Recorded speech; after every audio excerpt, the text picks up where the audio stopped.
പശ്ചിമബംഗാൾ മുൻ മുഖ്യമന്ത്രി മമതാ ബാനർജി വീട്ടുതടങ്കലിലെന്ന ആരോപണം. ബറൂയിപൂരിൽ ബലാത്സംഗത്തിനിരയായി കൊല്ലപ്പെട്ട 12-കാരിയുടെ കുടുംബത്തെ കാണാൻ പോകാതിരിക്കാനാണ് നീക്കം. ഇന്നലെ രാത്രി മുതൽ മമതയുടെ വസതിക്ക് പുറത്ത് കേന്ദ്രസേനയെ വിന്യസിച്ചിരിക്കുകയാണ്. ഇതോടെയാണ് മമതയെ വീട്ടുതടങ്കലിലാക്കിയെന്ന ആരോപണവുമായി തൃണമൂൽ കോൺഗ്രസ് രംഗത്ത് വന്നത്. പെൺകുട്ടി ബലാത്സംഗത്തിനിരയായെന്ന വാർത്ത പുറത്തു വന്നതോടെ ബറൂയിപൂരിൽ സംഘർഷാവസ്ഥ നിലനിൽക്കുകയാണ്. മമതാ ബാനർജി സ്ഥലത്തെത്തുന്നത് പ്രശ്നം സങ്കീർണമാക്കുമെന്നാണ് പോലീസ് പറയുന്നത്. ER രാഗേഷാണ് വിവരങ്ങളുമായി ചേരുന്നത്. രാഗേഷ്, എന്താണ് ഇതിൻ്റെ ഒരു വസ്തുത? മമത വീട്ടുതടങ്കലിലാണോ തൃണമൂൽ ആരോപിക്കുന്നത് പോലെ? എന്തൊക്കെയാണ് ലഭിക്കുന്ന വിവരങ്ങൾ?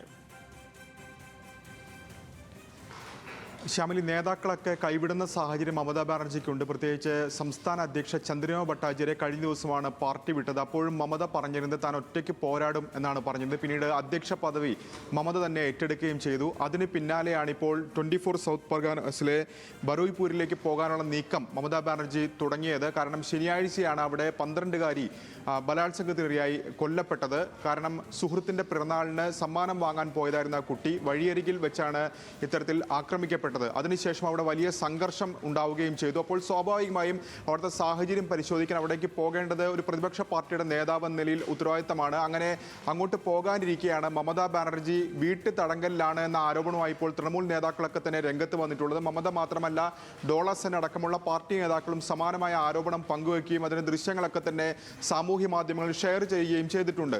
ഏതായാലും വലിയ വിമർശനം തൃണമൂൽ ഉന്നയിക്കുന്നത് വലിയ തോതിലുള്ള പോലീസ് വിന്യാസം മമത പോകാനുള്ള നീക്കത്തിന് ശേഷം ഇന്നലെ വൈകിട്ടോടുകൂടി വീടിന് പുറത്തുണ്ടായി. മമതയ്ക്ക് പുറത്തിറങ്ങാൻ കഴിയാത്ത സാഹചര്യം എന്നൊക്കെ തന്നെയാണ് തൃണമൂൽ കോൺഗ്രസ് ആരോപിക്കുന്നത്. ഇപ്പോഴും അത് തുടരുന്നു എന്നാണ് തൃണമൂൽ നേതാക്കൾ വ്യക്തമാക്കുകയും ചെയ്യുന്നത്.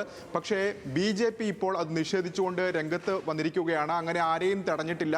നിലവിൽ മമതാ ബാനർജിയുടെ വസതിക്ക് എന്ത് സുരക്ഷയാണുള്ളത് അതുതന്നെയാണ് എന്നാണ് ആവർത്തിക്കുന്നത്. പക്ഷേ തൃണമൂൽ നേതാക്കൾ പറയുന്ന പ്രധാനപ്പെട്ട കാര്യം ഈ ബലാത്സംഗത്തിൽ അറസ്റ്റ് ചെയ്യപ്പെട്ട ചിലരിൽ BJPയുടെ പ്രാദേശിക നേതാക്കളുണ്ട്. സ്വാഭാവികമായും അത് മറയ്ക്കാൻ വേണ്ടിയാണ്, അല്ലെങ്കിൽ ആ കേസ് തന്നെ ഒത്തുതീർപ്പാക്കാൻ വേണ്ടിയാണ് മമതയുടെ സന്ദർശനം ഇപ്പോൾ തടയുന്നതെന്ന ആരോപണം തൃണമൂൽ കോൺഗ്രസ് നേതാക്കൾ ഉന്നയിക്കുന്നുണ്ട്. ഒപ്പം തന്നെ സംസ്ഥാനത്ത് അടിയന്തരാവസ്ഥയ്ക്ക് തുല്യമാണ് സാഹചര്യം എന്നുകൂടി പറയുന്നുണ്ട്. പ്രത്യേകിച്ച് മുഖ്യമന്ത്രിയായി വർഷങ്ങളോളം ഭരിച്ച നേതാവാണ് മമതാ ബാനർജി. അവർക്ക് പോലും പുറത്തിറങ്ങാൻ കഴിയാത്ത നിലയിലേക്ക് ബംഗാളിലെ സാഹചര്യം എത്തിയിരിക്കുകയാണ്. ക്രമസമാധാനം തകർന്നു എന്ന ആരോപണം ഇപ്പോൾ തൃണമൂൽ നേതാക്കൾ ഉന്നയിക്കുകയും ചെയ്യുന്നുണ്ട്.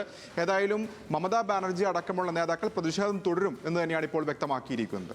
ശ്യാമിൽ. ശരി.